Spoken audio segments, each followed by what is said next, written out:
Okay, nagbabalik po ang ating live coverage of the Jones Cup. At ito po ang mga player na kailangan pong tutukan ng ating depensa. Ayan, si Takeki Shonaka, number 9 po yan. Pag nakita nyo mamaya, si Matsui at si Arao. Ano? At hanggang sa ngayon po, ay hinahanap pa rin yung nawawalang ipin. Actually, hindi naman po, palagayin po namin dito, yung jacket, parang porcelain po yan, mahal po yan eh.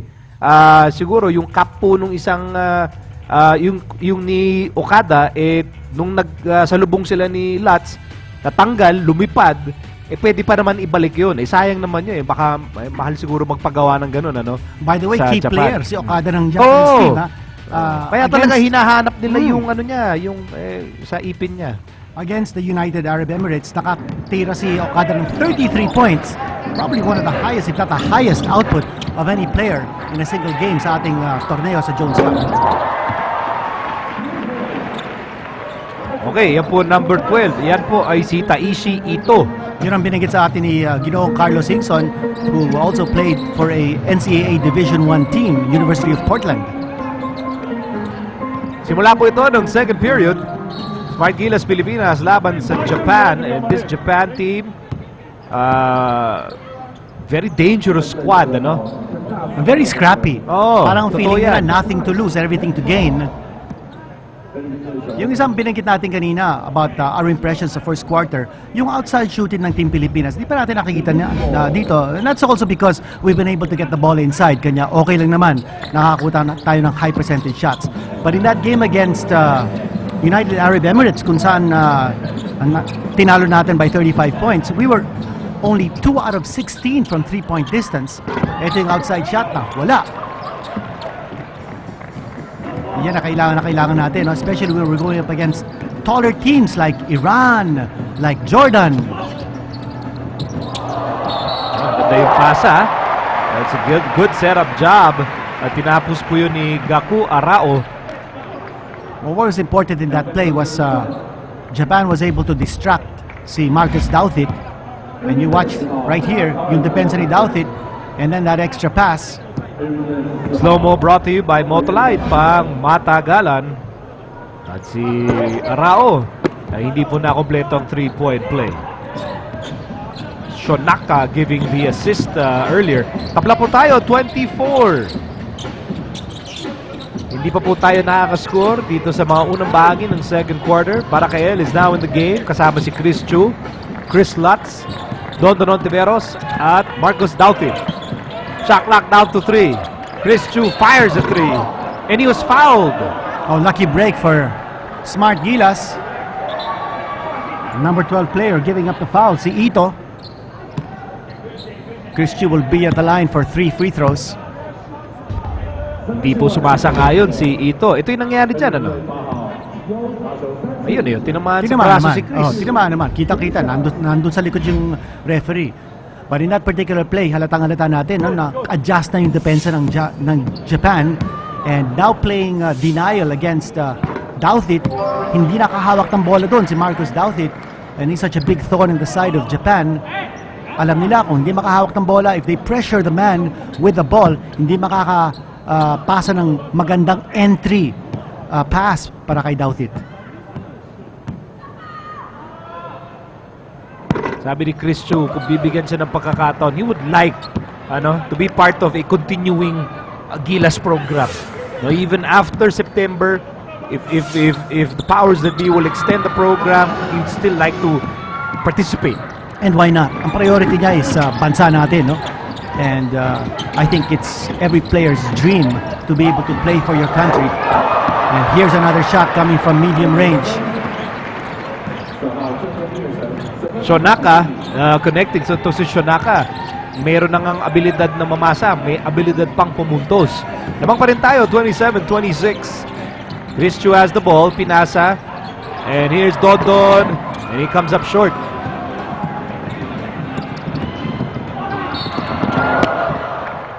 A hard drive on Japan's part, and they'll go to the line. Number 9 player, si Shonaka. Oh, we have a player down. Ano ba? Si Chris Chu ba to? Yes, it is. Nagkasalubong sila ni Shonaka. This is proving to be physical contest. Sabi ni Chris, siniko daw siya ni Shonaka. Si Shonaka, mga kaibigan, is only 5'11", he's 27 years old. And you watch that shot, mahirap na tira yun. Gawa yun ni Shonaka. And then, of course, yung drive-in play. Shonaka had 21 points in the Japanese game against Malaysia and 18 against Jordan. Yun yung nakakagulat na panalo. Yung tinalo ng Japan yung Jordan. And they won big. That's right. And it makes Japan a definite threat. Hindi lang dito sa ating Jones Cup, pero kundi sa FIBA Asia Championships mismo, no? And talking about the FIBA Asia Championships, Japan is going to be in Group C of that category. So makakalaban po natin in Japan in the second round of the competitions, assuming that tayo sa Group D at saka Japan will advance to the second round. Ito yung sinasabi natin, yung outside shooting natin has not been there for us. Kung hindi makahawak ng bola si Douthit, then hirap na hirap tayo makapuntos. Well, the entire Gilas bench up in arms dahil bakit daw may foul? Malinis naman yung palpal doon ni Dondon Ontiveros. And we'll need to see this again. Si Ito was driving to the hoop. Sinabayan po siya ni Dondon. Tingnan niyo po ito. Sinabayan ni Dondon. That seemed to be all ball. At dapat pa nga last touch doon si Ito. Because that ball off his shoulder. So lucky break for Japan, looking to seize the lead.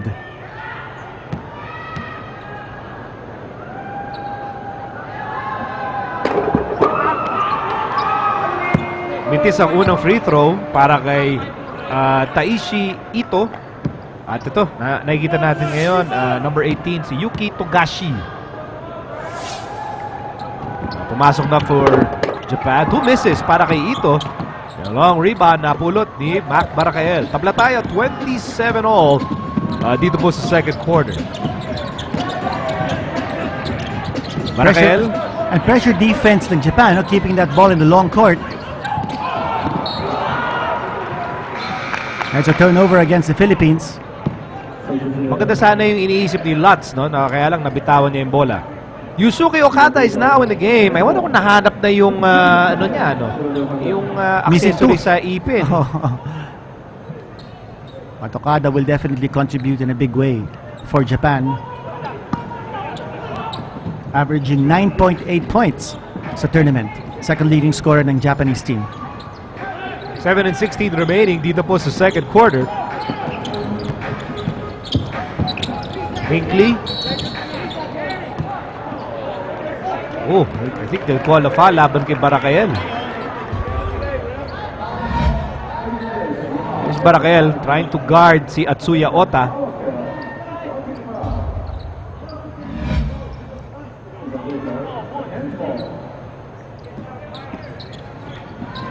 This game turning out to be quite physical.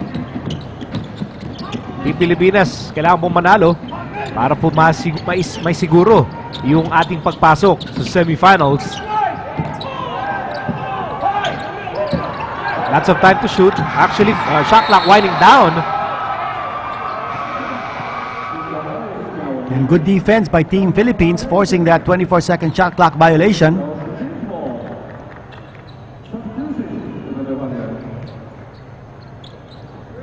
Sakai ay ibabalik sa laro ng Japanese coaching staff. Still tied at 27. Baroka. Baracael swings it to Lutz. Lutz turns around at pumasok. And very quickly, Japan bringing the ball up court. Sean Hinkley, kadalasan nakaka-score to, no? From offensive rebounds and putbacks, but that time, pumasok yung kanyang jumper, and he ties the game at 29. Here's Baracael for 3. Douthit tried to grab the rebound, bola pa rin ng Team Pilipinas. 3 points. Is that a cause for concern? I think so. 0 out of 3 tayo. Hindi pa tayo nakaka-score from that distance. Rather, 0 out of 4 now. At ang Japan nakaka-4 na. So big difference there because the score is tied. Obviously, Japan is getting it done with 3-point shooting. Ito, hinawakan na lang si Marcus Doughty to prevent the shot.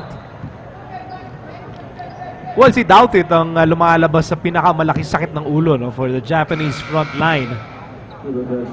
Sean Hinckley, wala na pong choice doon kundi magbigay ng foul. Lassiter, babalik sa laro. And Dondon Ontiveros will sit down.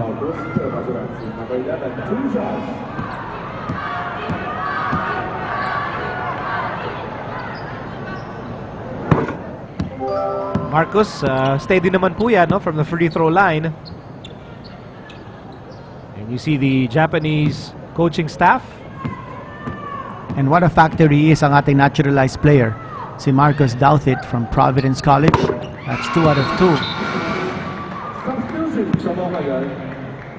Number 15, ito po si Yuya Kabata ay papasok para palitan si Hinckley.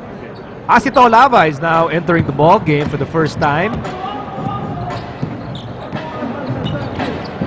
Remember, si Asi, nakadalawang slam dunk po yan kahapon. So, let's see if he can show the same fearsome form. Ngayon hapon, muntik na makawala doon.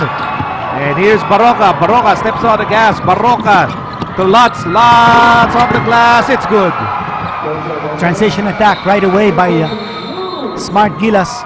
Important for us to grab those rebounds and pitch it quickly to our quick guards.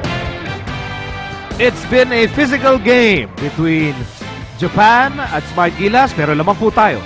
33-29 dito sa second quarter.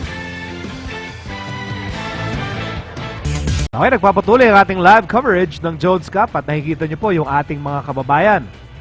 Iba po dyan, bumabiyahe pa ng mga 3 oras para lang pumapanood ang mga galaw tulad nito mula kay Chris Lutz. Slow-mo brought to you by Motolite.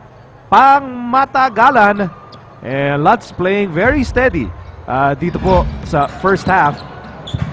That's one of our players coming from an NCAA Division I school, Marshall University, where he made a name for himself as a 3-point shooter. Dito sa Team Pilipinas, no, he's been a very aggressive defender. Uy! Last shot coming from the outside. Champa po yun! That's a 2-point shot. Off the glass shot on a very difficult angle. At nabawasan yung lamang natin ng 2 points, 33-31. Nakalati na po tayo sa second quarter. Breakdown move by Baroka. Hindi po gumana. Tumatakbo po ang Japan dito. As Okada fires away from Rainbow Country. At sa point tinamaan ni Lutz. That'll be 3 free throws coming up. Chance for Japan to take over the lead. Ito yung nangyari. Bagsak po si Okada. Remember, sila yung nagkabanggaan kanina, no? Ay, ito nga, natanggal nga yung ipin, no? Oh, talaga nga nawala yung ipin niya. Hinahanap nila yung ipin. Baka nasa sahig. Baka nasa siko pa ni Yun Lutz. ang sasabihin ko sana. Baka nakaibed dun sa sito Hindi ni naman Lutz. siguro. Cause for concern Ito, now for Coach Raiko Toraman. Fans ni Okada. Yes, and one of the most popular players of the Japanese league, si Okada. Sabi nga natin, the only remnant from the 2009 national team. Hindi siya po tinanggal sa national team. The second leading scorer now for Japan. He has scored 3 straight free throws and Japan is now on top by 1. 34-33. At si Baroka ay uupo. Still no sign of JB Casio. Ang ulat nga sa atin is that JB might not play in this game dahil namamaga yung kanyang tuhod. Under 5 minutes remaining sa second quarter. Bola na kay Chris Chu. Chris Chu ginugulo ni Okada. And here's Barakael. Swings it over to Lutz. Lutz pulling up. Good backside by Asi. Uy! Naagaw ni Asi and he scores on the layup. Asi that time made sure he didn't want to go up for a duck shot. Maaga pa. Pang fourth quarter. Baka mawala ang elevation niya eh. Here's Okada. He fires. At wala po yun. Oh, too slow in getting that defensive rebound. Na nakuha po ni Kamata. Shot clock reads 15 para sa Japan. And here's Okada guarded by Lutz. Shot clock down to 8. They're looking for another outside shot. Ang hirap naman nun. That was over Asi Taulava. But she knew it was coming. So the lead back to the Japanese, 36-35. At may 3 minuto pa natitira sa second period. Here's Lassiter for 3. Oh yes, getting it right back. Yan ang unang 3-point shot natin. Samantala, a floater, and it goes in. No respect for Asi Taulava on that play. Matsui connecting. And these Japanese, they feel they can score against the defense of Asi. So we're tied at 38. Umihit, Lutz. What a first half para kay Chris Lutz. Boy, Lutz, Lassiter, and Doughtit when he was playing. Those guys are keeping the Philippine flag flying. Si Lutz meron na pong 9 na puntos. And we're up by 2, and Matsui will score. Actually, it's not Matsui. Si Togashi po yan. Fully loaded ang mga 3-point shooters ng Japan in this game. I count about 6 3-pointers already scored by Japan. They have 5, so almost 6. In the meantime, Lassiter nakapuntos po. Kaya ito, back and forth po tayo dito sa second quarter. Lassiter with 9. Pareho sila ni Lutz na may tig 9 points. Togashi. Malakas sa loob nito no? That time, tinapon niya yung bola. Ito, batang-bata ito. You can tell how young some of these players are. Well, Togashi is only 17 years old. One of the Batang-bata newcomers talaga. on this Japanese team. But what heart, what guts in taking that 3-point shot against Smart Gilas. He looks 17 but doesn't play like he's 17. Naman po tayo. Philippines 42, Japan 41. Jones Cup live coverage. Magbabalik dito sa Active. Ituloy lang po natin ang pagsuporta dito sa Team Pilipinas at tuloy lang po natin ang pagtutok dito sa Jones Cup. Check at the team standings.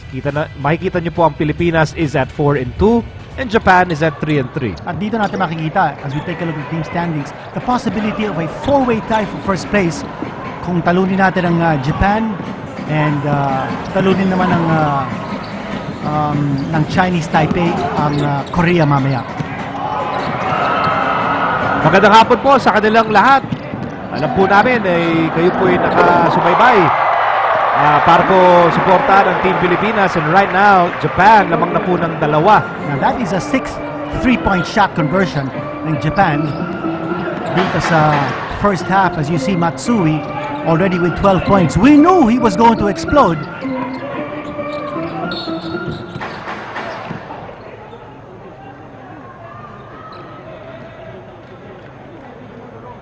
Yan po ang head coach ng Japan, si Coach Thomas Wisman. Ayan naman po ang coach natin, Coach Raiko Toroman.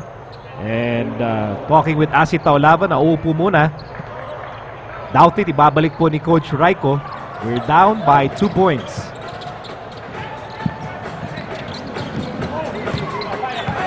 Doughtit, And ito. forced to put the ball on the floor. Pinasa, Barakael, baseline. And Doughtit, 2 tries. Hindi nakuha.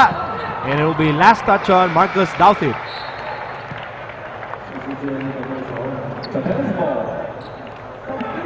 Atsuya Ota, number 7 para sa Japan, babalik sa laro. And si Sean Hinckley ang uupo muna. With 1:10 remaining dito po sa second quarter.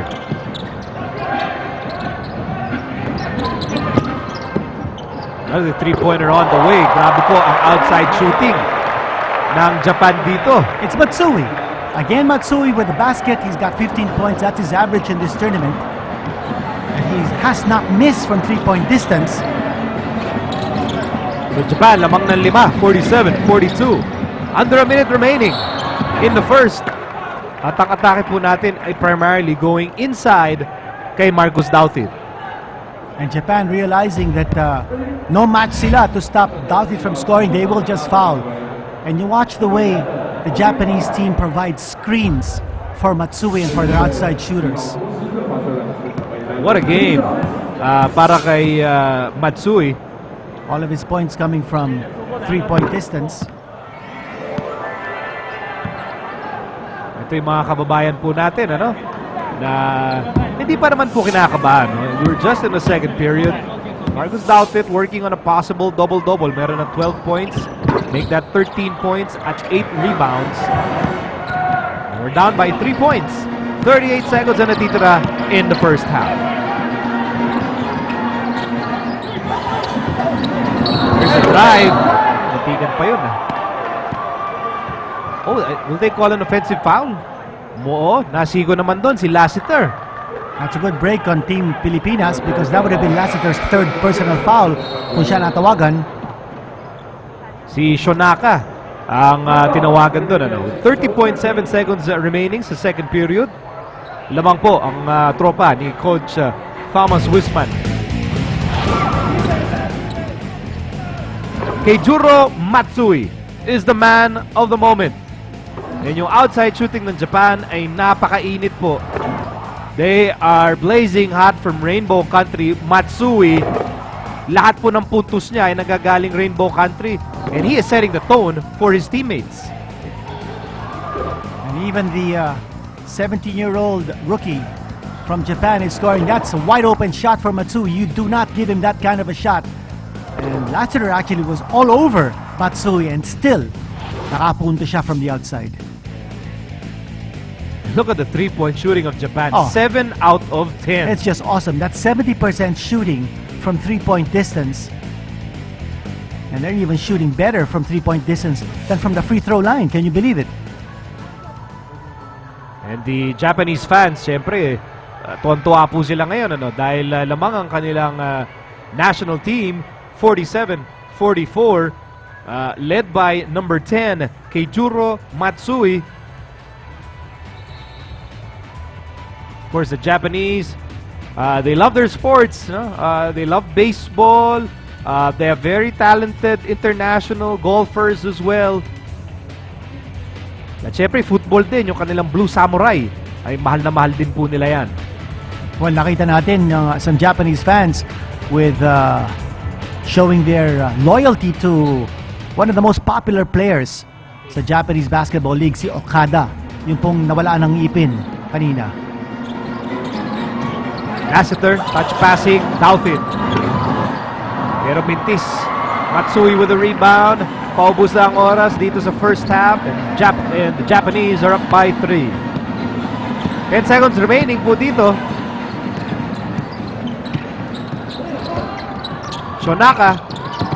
Siguro Matsui. 1 second to go. Nako, nakascore pa. Atsuya Ota. Naihabol pa yung tira. And Japan was shooting so well dito sa first half.